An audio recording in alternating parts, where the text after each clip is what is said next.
प्रतिदिन आप लोग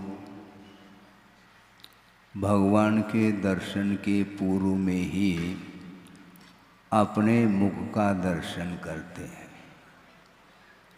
हैं ना। किस में करते हैं? आईने में। आईना का मायना क्या है? दर्पण होता है और उस दर्पण में आप लोग अपने मुख का दर्शन अवलोकन इसलिए करते हैं कि कहीं मुख पर कोई कालिक लगा हो तो उसको दूर करने के लिए दर्पण का आलम्बन लेते हैं। किंतु ये ध्यान रखें, दर्पण में एक क्षमता है, कहाँ पर क्या कालिमा है उसका दर्शन किया जा सकता है, देखा जा सकता है उस दर्पण में। किंतु दर्पण उस कालिक को मिटा नहीं सकती। मिटाने वाला कौन है? आपके मुख के ऊपर जो भी लगा है उसको दूर करने के लिए दर्पण सक्षम नहीं, किंतु वह दर्पण यह बता सकती है कहाँ पर क्या लगा हुआ है। उसको दूर करने का पुरुषार्थ आप स्वयं ही करते हैं। उसी प्रकार आचार्यों का ये कहना है कि यद विद्या दर्पणायते, ये विद्या अर्थात ज्ञान या दर्पण का काम कर सकती है। इसलिए उस ज्ञान रूपी विद्या रूपी दर्पण में आत्म तत्व का अवलोकन किया जा सकता है, आत्मा का दर्शन किया जा सकता है। और जब आत्मा का दर्शन होगा तो निश्चित रूप से उसके अंदर जो भी कालिमा है उसको दूर करने का पुरुषार्थ आप लोगों को करना है। चाहे वह श्रवण हो, चाहे श्रावक हो, अपनी अपनी भूमिका के अनुरूप जो पुण्य और पाप का अर्जन होता है उसको दूर करने का पुरुषार्थ प्रत्येक व्यक्ति को करना चाहिए। बिना पुरुषार्थ के कोई भी कार्य नहीं हो सकता। छोटा सा भी कार्य हो तब भी उसके लिए पुरुषार्थ आवश्यक है। वातावरण में भाषा वर्गनाएं हैं जो कि वो भाषा के रूप में परिवर्तित होती है, किंतु उसके लिए निमित्त कौन सा चाहिए? कंठ तालु आदि के निमित्त से ही वो भाषा वर्गनाएं शब्द के रूप में परिणत होती हैं। तो मैं आपके लिए पुरुषार्थ कर रहा हूँ, उपदेश देने के लिए मैं बैठा हूँ, किंतु मौन बैठ जाऊँ तो काम चलने वाला नहीं है। ये विकल्प रहेगा। भगवान की जो दिव्य ध्वनि खिलती है वो ऑटोमेटिक खिलती है, खिराने का भाव उनके अंदर नहीं रहता है, वह स्वाभाविक उनकी क्रियाएं मानी जाती हैं।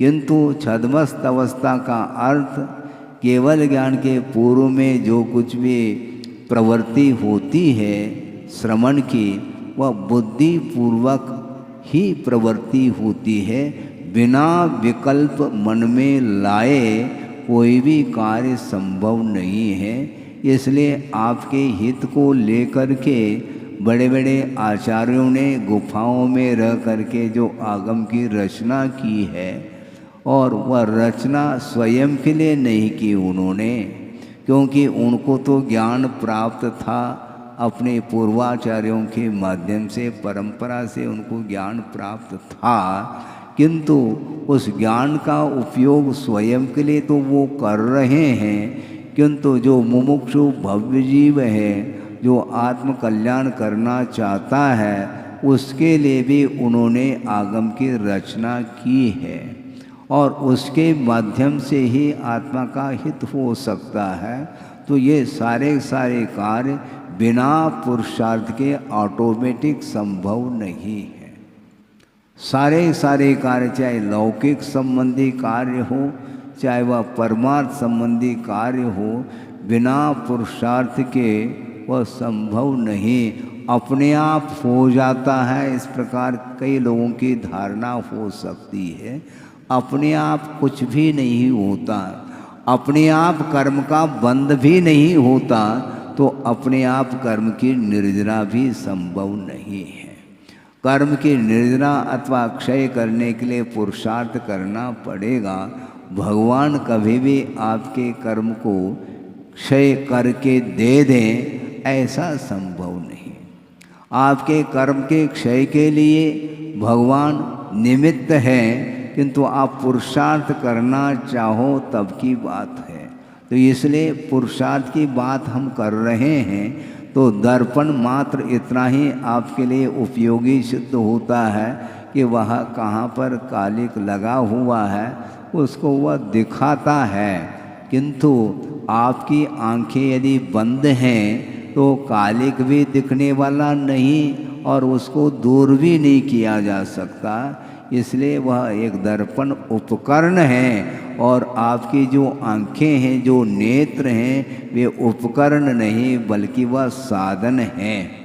और उन आँखों का उपयोग यदि आप नहीं करते हैं तो फिर दर्पण क्या करेगा। आंखें मूंद करके बैठे रहो और सामने दर्पण रख दिया जाए तो कोई उससे प्रयोजन सिद्ध नहीं होने वाला है। तो इसी बात को प्रसंग बनाते हुए आपके सामने विषय रखा जा रहा है, वह ये है कि यस्य नास्ति स्वयं प्रज्ञा, यस्य नास्ति स्वयं प्रज्ञा। आप ध्यान दें, नहीं तो आपको कुछ भी सुनने में नहीं आने वाला है। ये क्षण के लिए भी आपका उपयोग यदि अन्यत्र जाता है तो मैं जो बोल रहा हूँ वह केवल मात्र ध्वनि भर सुन करके आप रह जाएंगे, उसका जो आशय है वह समझ में नहीं आ सकता। तो मैं ये कह रहा हूँ, यस्य नास्ति स्वयं प्रज्ञा शास्त्रम तस्य करोति किम। यस्य नास्ति स्वयं प्रज्ञा शास्त्रम तस्य करोति किम लोचनाभ्याम विहीनस्य दर्पण किम करिष्यति कहा।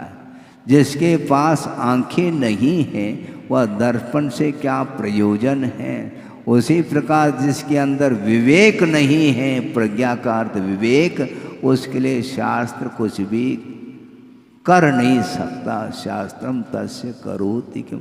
बहुत सारे शास्त्र रखे हैं, कहाँ पर? अलमारी में, लाइब्रेरी, उसमें अच्छे ढंग से आप सजा करके रखें, रखना भी चाहिए व्यवस्थित। किंतु मात्र अलमारी में, लाइब्रेरी में वह सारे सारे ग्रंथ बंद हैं, तो बंद है तो ये ग्रंथि खुलेगी कैसे? ग्रंथि का अर्थ परिग्रह है, मोह। इस मोह को समाप्त करना चाहो तो इस ग्रंथि को आप समाप्त करना चाहो तो लाइब्रेरी में बैठ करके कम से कम ग्रंथ खोल करके पढ़ना चाहिए, आखिर आगम में क्या लिखा हुआ है।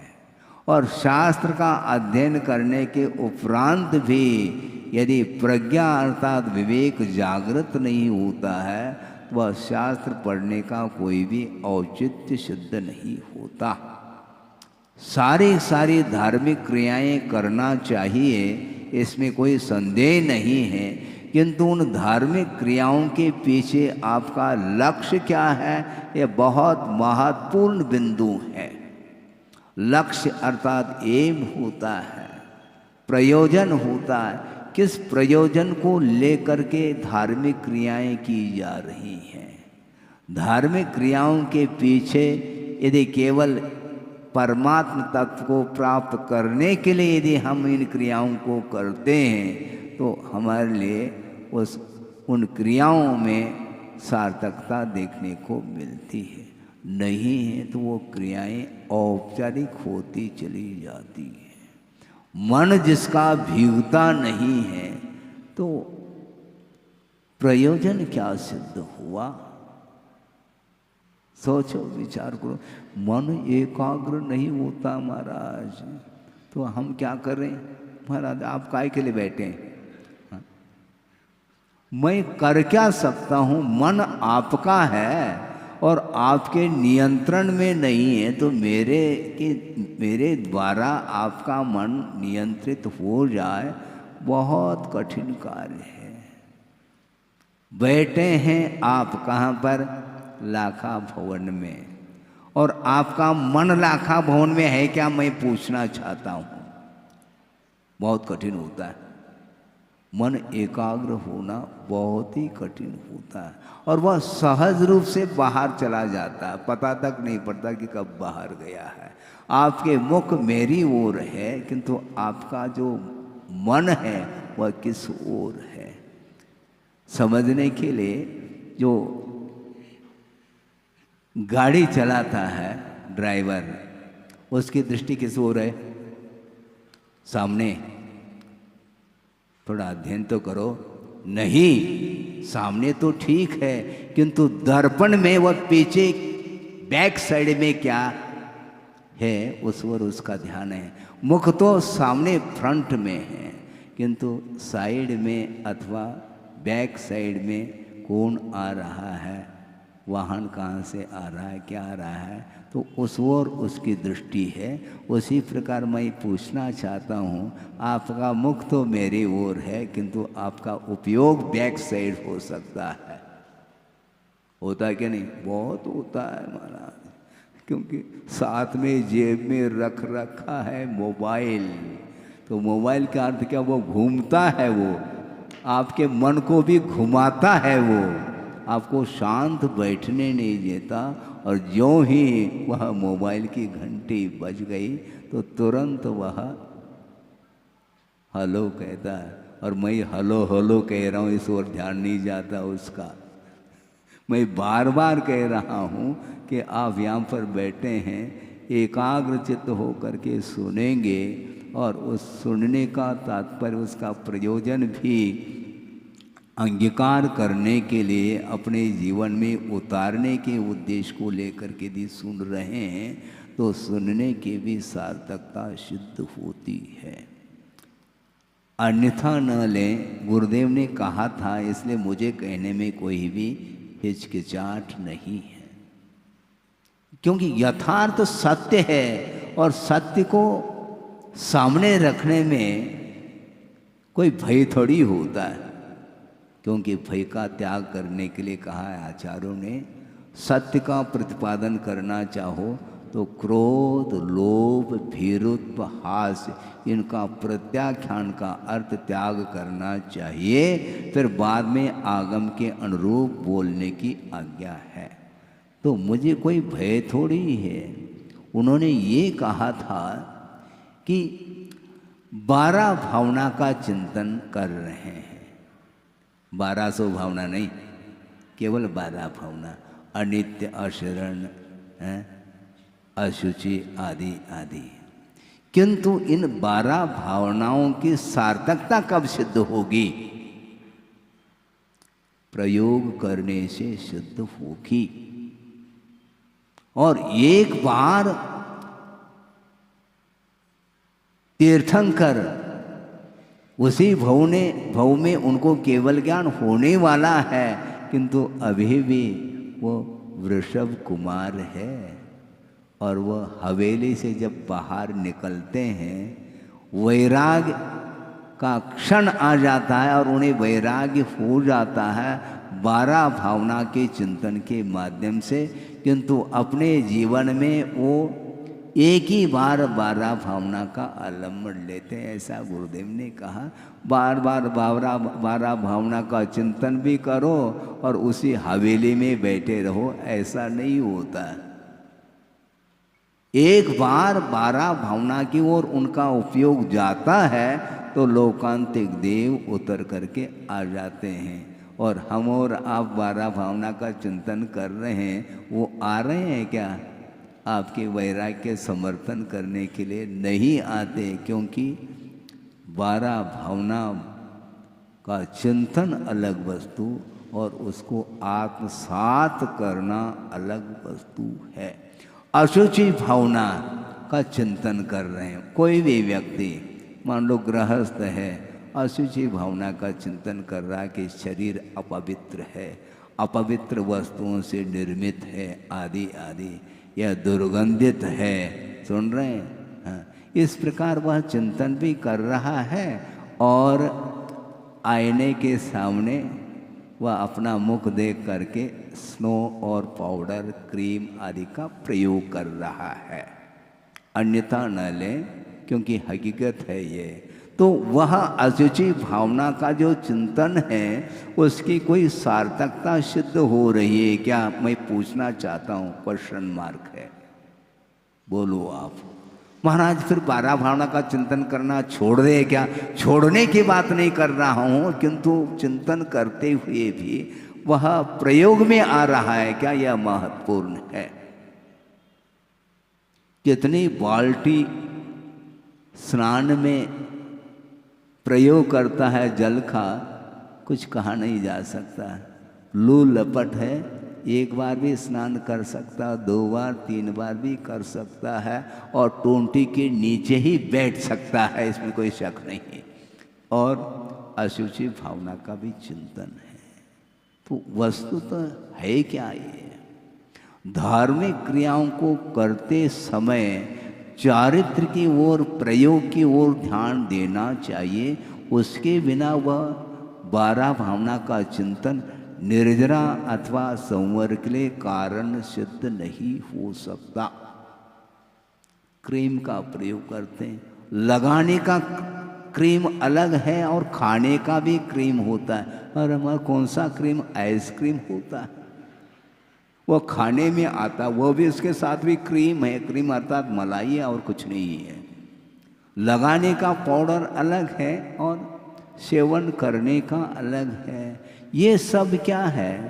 शरीर के पोषण जिन वस्तुओं के द्वारा होता है उनका वह इस्तेमाल करता चला जाता है। तो ऐसी स्थिति में ये सारे पंक्तियाँ, सूत्र, गाथाएँ वो काम करती नहीं, क्योंकि प्रयोग के क्षेत्र में वह आगे नहीं बढ़ रहा है। फिर हम कैसे करें? कैसे करना क्या? परसेंटेज को ध्यान रखो। पूर्ण रूप से नहीं छोड़ सकते, कोई बाधा नहीं, टेंशन नहीं पालना, रास्ता है अपने पास। परसेंटेज को कम करो, राग की मात्रा जो है उसको कम किया जा सकता है। महाराज आदत नहीं छूटती है, नहीं छूटती है, कोई बाधा नहीं, लेकिन कम तो किया जा सकता है। एक सज्जन आए और गुरुदेव के सामने कहा कि महाराज आप उपवास करने के लिए कह दो तो मैं करने के लिए तैयार हूं, किंतु चाय नहीं छूटती। 10 लाख पर्व की बात है महाराज, आप 1, 2, 3 जितना उपवास कराने के लिए आप कहो हम कर लेंगे, किंतु चाय नहीं छूटती। वो अपने आप थोड़ी छूटती, छोड़ना पड़ता है। और एक व्यक्ति ने ये कहा कि महाराज एक और आदत है हमारी। कौन सी आदत है? बीड़ी पीने की आदत है महाराज। वो कैसे छूटे? तो गुरुदेव ने मनोरंजन किया। वो बीड़ी पीते हो, वो बीड़ी कहाँ पर रखते हैं? 2 उंगली के बीच में बीड़ी रहती है, यूँ कर दो गिर जाएगी वो। बीड़ी नहीं छूटती है। छोड़ने का अर्थ क्या है? आपने पकड़ रखा है उसको। हाँ, 2 उंगली के बीच में बीड़ी है और वह इसको 2 उंगलियों को पृथक कर दो तो बीड़ी गिर जाएगी। त्याग इसी को बोलते हैं, छूटता नहीं है, अपने आप थोड़ी छूटता है। आपने 2 उंगलियों के बीच में उस बीड़ी को फंसा रखा है तो और कह रहे हो बीड़ी छूटती नहीं, ऐसे थोड़ी छूटती, छोड़ा जाता है। इसलिए आप परसेंटेज मात्रा के अनुरूप राग की मात्रा घटाते घटाते जा सकते हैं। यही एकमात्र तरीका है, यही एकमात्र पद्धति है त्याग की ओर बढ़ने के लिए। इसके अलावा कुछ भी नहीं किया जा सकता। इसलिए वस्तुतः जो भी धार्मिक साधन हैं उन साधनों का आलम्बन लेते हुए भी कार्य संपादित नहीं होता है, उसमें कहीं न कहीं भीतर विपरीतता बनी हुई है। इसलिए शास्त्रम तस्य करोति किम यस्य नास्ति स्वयं प्रज्ञा। यदि प्रज्ञा अर्थात विवेक नहीं है तो उसके सामने शास्त्र रखो, उसका कोई प्रयोजन शुद्ध नहीं होता। उपदेश देने के लिए हम बैठे, आप सुनने के लिए बैठे हैं और आप ही बैठे हैं ऐसा नहीं, कोई पशु पक्षी भी श्रवण कर रहा होता है और अपनी क्षमता के अनुरूप उस श्रवण करके, धर्म श्रवण करके वह अंगीकार करके चला जाता है। किसी के सामने उसको प्रदर्शित नहीं किया कि हमने ये छोड़ा है, किंतु छोड़ लिया उसने, छोड़ दिया है और छोड़ दिया नहीं छोड़ दिया, मतलब उस पर्याय में भी ज्ञान काम कर रहा है। और मानव बनने के उपरांत ज्ञान काम यदि नहीं करता है तो फिर वह मानवता की क्या उपयोगिता है। इसलिए बहुत आपको गौर से सुनना पड़ेगा। गौर का अर्थ क्या है? ध्यान पूर्वक, ध्यान से सुनो ऐसा बोलते हैं। इसका अर्थ मात्र सुनने से काम नहीं चलेगा, कान से सुना जाता है और दिमाग से ही उसको स्वीकार किया जाता है। दिमाग कहीं अन्यत्र है तो शब्द कान तक पहुंच जाते हैं और निकल जाते हैं। एक ध्वनि है वो, अर्थ की ओर दृष्टि होनी चाहिए, आखिर आगम में क्या लिखा है और उसका कंपेयर कर लेना चाहिए कि शास्त्र में जो लिखा है कितने परसेंटेज में हम अपने जीवन में उसको उतार पा रहे हैं। उतार नहीं पाएंगे तो कभी भी वह ज्ञान काम में आने वाला नहीं। इसी का नाम प्रयोग बोलते हैं। प्रयोग की ओर ध्यान देना चाहिए और निरंतर ये हो रहा है। इसलिए विद्या अर्थात ज्ञान, ज्ञान को दर्पण के समान कहा है और दर्पण प्रत्येक व्यक्ति के पास है, ज्ञान रूपी दर्पण। किंतु उसमें, उस दर्पण में अपने कालुष्य कहाँ पर है उसको ध्यान नहीं है और उसको दूर करने का प्रयास नहीं करता है तो करके देने वाले कुछ कोई भी नहीं। आपको पुरुषार्थ करना है। हम सामग्री दे रहे हैं, शास्त्र ले लो, बल्कि आप ही शास्त्र समर्पित करते हैं। शास्त्र समर्पित करने के लिए यहाँ पर आ जाते हैं, उस निमित्त से कम मंच तक आने का अवसर मिलता है। बहुत अच्छा है, कम से कम वो संस्कार तो मंच के होना चाहिए वहाँ, क्योंकि यहाँ एक वर्गनाएँ अलग अलग प्रकार की होती हैं, क्षेत्र का प्रभाव पड़ता है। जितना आप प्रभु के निकट, गुरु के निकट पहुँचोगे उतना ही जो है ना उसका प्रभाव आत्म तक पहुँच सकता है। इसलिए भावपूर्वक यह धर्म किया जाता है, भावात्मक होता है और भावात्मक जो धर्म होता है उसके लिए कुछ क्रियाएं भी करनी पड़ती हैं। उसके माध्यम से ही वह धर्म अपने जीवन में आत्मसात हो सकता है। इसलिए 12 भावना का चिंतन करते तो हैं, ये तो को हटाना है, करो आप। आलम्बन ले रहे हैं हम 12 भावना का, उसके बाद भी यदि विशुद्धि नहीं बढ़ती है तो हम कौन सा आपको साधन दें जिसके द्वारा विशुद्धि बढ़े। महाराज विशुद्धि घट रही है, अपने आप नहीं घटती, किसी कारण से विशुद्धि घट रही है। विशुद्धि कैसे बढ़ाए महाराज? आपकी विशुद्धि अभी है क्या? नहीं महाराज, बढ़ नहीं रही है, घट रही है। अच्छा, घट रही है, वो बिना कारण से घट रही है क्या? यदि बिना कारण के विशुद्धि घट रही है तो बिना कारण से विशुद्धि बढ़ेगी, ये न्याय है। हम न्याय के साथ सिद्धांत को रखना चाहते हैं और इस निश्चित रूप से आप फेल हो जाएंगे। अपने आप विशुद्धि बढ़ती नहीं, अपने आप विशुद्धि घटती नहीं। घटने में जो साधन है उनसे आप अपने आप को दूर रखना पड़ेगा। अग्नि, उसकी आंच, अग्नि दूर है लेकिन उसकी लपट यहाँ तक आ रही है। तो लपट आ रही है तो और दूर जाना पड़ेगा आपको, फिर वो लपट नहीं लगेगी। तो आप वहीं पर बैठना चाहते हैं और वहीं पर बैठ कर के अग्नि के पास बैठा है, गर्मी लग रही है और हाथ में पंखा हिला रहा है। वो उस पंखे से क्या प्रयोजन, क्या प्रयोजन है मुझे बताओ। अग्नि के सामने बैठो और पंखा हिलाओ तो उस पंखे के लिए अग्नि वो कुछ प्रभाव डाल रही है क्या? अपने को गर्मी से बचाना है तो ऐसे स्थान पर जाओ ना जहाँ पर गर्मी न लगे। लेकिन संकीर्ण स्थान में वो बैठा है और पंखा चालू कर दिया। क्यों इस इतने संकीर्ण स्थान में क्यों बैठा है? कि हमारा दुकान उतनी ही है और दुकान के बाहर तो जा नहीं सकते क्योंकि दुकान के बाहर ग्राहक है। मैं बाहर जाऊंगा तो दुकान को कौन चलाएगा? तो वो उतने संकीर्ण स्थान में बैठता है और वह गर्मी भी हो रही है फिर भी वह परवाह नहीं करता है क्योंकि गर्मी तो बढ़ेगी और गर्मी जो शांत होगी वह धन के द्वारा ही तो शांत होगी। होता है क्या? नहीं होता ही है। बहुत कठिन काम है। इसलिए वस्तुतः प्रयोग यदि नहीं है तो अपने जीवन में विशुद्धि बढ़ नहीं सकती है।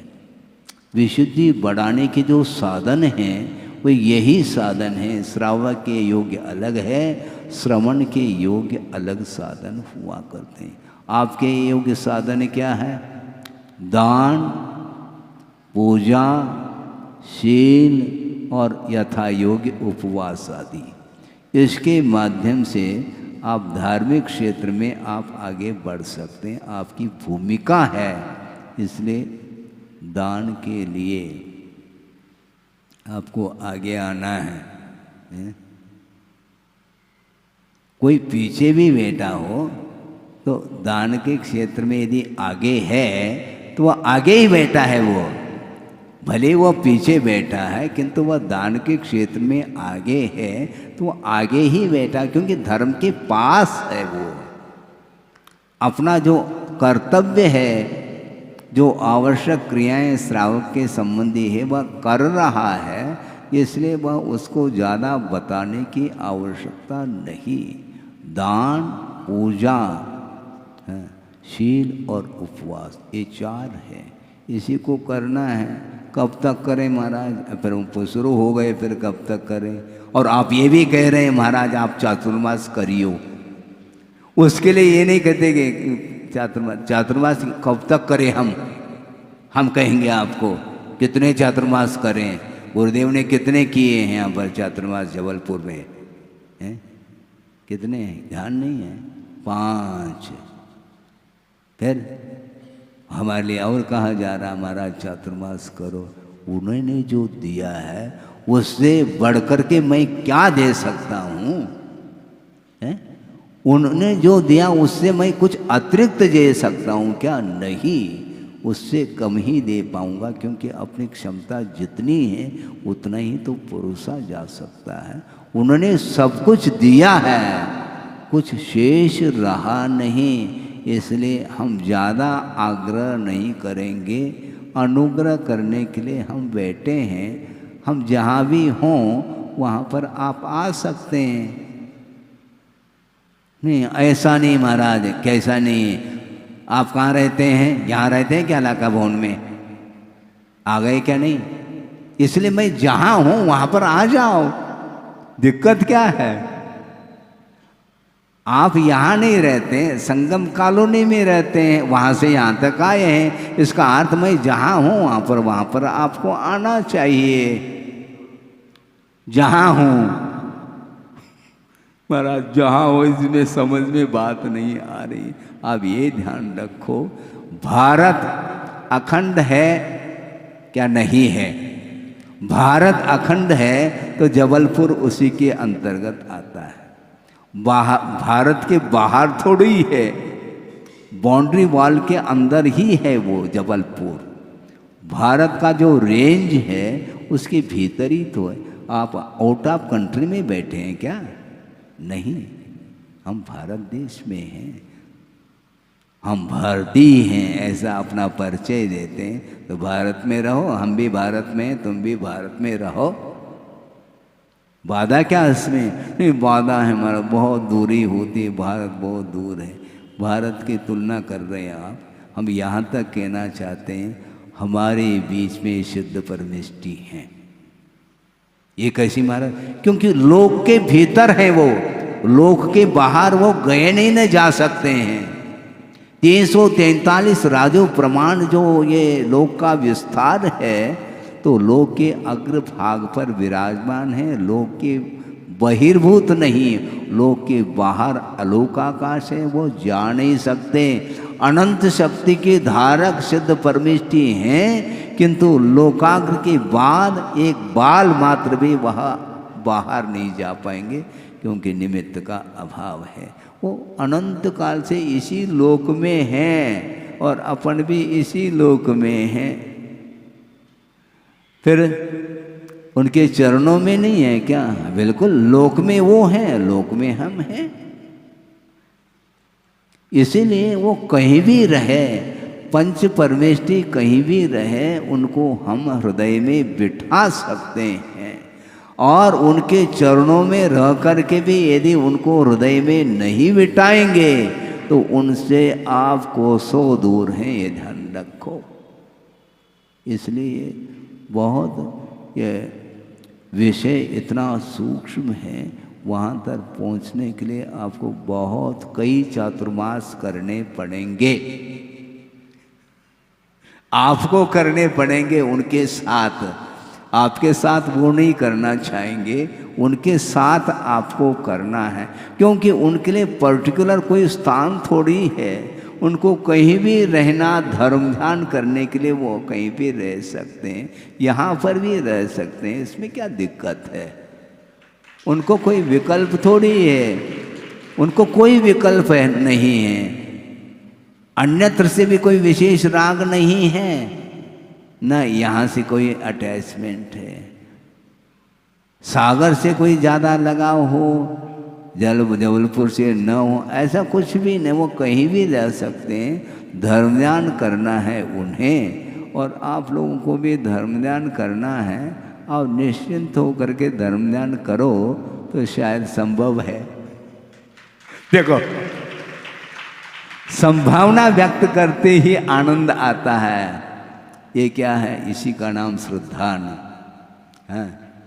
अभी प्रयोग कुछ भी नहीं हुआ, किंतु संभावना व्यक्त करते ही ऐसा लगता है कि कहीं डेफिनेट हो गया हो। ऐसा नहीं, वो पॉसिबिलिटी है, किंतु उसमें भी बहुत आनंद आता है। भरोसा है, भगवान के भरोसे रहो। अभी ये ध्यान रखो, कहा होता है, ये भगवान का विषय है।